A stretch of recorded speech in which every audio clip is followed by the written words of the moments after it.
প্রশ্ন করুন। আসসালামু আলাইকুম রহমতুল্লাহ বারকাতুহ। ওয়ালাইকুম আমি সৌদি আরব আসসালাম। রামিয়া থেকে বলছি। জি বলেন। যে আমার প্রশ্ন হচ্ছে, এই হজের মাস আসছে, যে হজের 10 দিনের যে ফজিলতের কথা বলা হয়েছে, যে জিহাদের সমতুল্য সেম সেম ইবাদত, তো এই ইবাদত হুম, গুলো কিরকম হবে এই সম্পর্কে জানতে চাইছি স্যার। ইবাদত কি, মানে কিরকম, কি কি ইবাদত করলে ওটা মানে সুবিধা হবে? বিস্তারিত আলোচনা আছে, বিষয় ভিত্তিক শুনে নেবেন।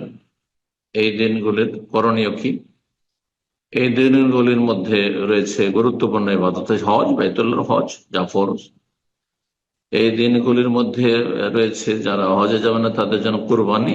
হ্যাঁ, এই দিনগুলির এই দুটো। তারপরে তৃতীয় হচ্ছে আরাফার সিয়াম পালন করা, যারা হজে যেতে পারবে না তাদের জন্য।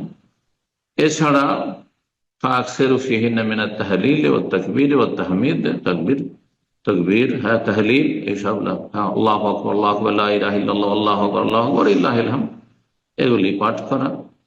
আর এছাড়া আর তার আগে বলার দরকার ছিল, সেটা হচ্ছে ফরজ অজেবে সুন্দরভাবে হেফাজত করা, জামাত মিস না করা, আর তারপরে ওয়াক্ত পার না করা, ফরজ ইবাদতবন্দির ক্ষেত্রে অধিক যত্নবান হওয়া, আর সুন্নত নফল বেশি বেশি আদায় করা। আর এছাড়া যে কোনো ইবাদত করতে পারেন, কোরআন তেলাওয়াত করতে পারেন, যে কোনো ইবাদত বন্দি করেন, তওবা ইস্তেগফার করেন, যেহেতু আর যে কোনো আমলের কথা বলা হয়েছে, সুতরাং যে কোনো আমল হতে পারে।